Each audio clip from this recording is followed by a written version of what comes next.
আমাকে যারা কষ্ট দেয়, আমাকে যারা ভেঙে টুকরো টুকরো করে রেখে যায়, তাদের বিরুদ্ধে কখনো আমি উচ্চস্বরে দাঁড়াই না।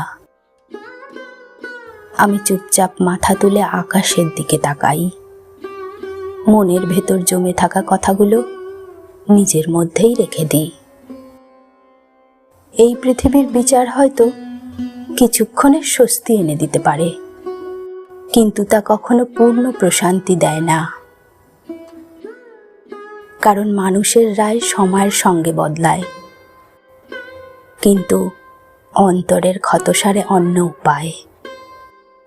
এই জন্যই সব অভিযোগ, সব ব্যথা আমি সঁপে দিই আমার সৃষ্টিকর্তার কাছে, যার দরবারে কোনো পক্ষপাত নেই, আছে শুধু ন্যায় ও দয়া।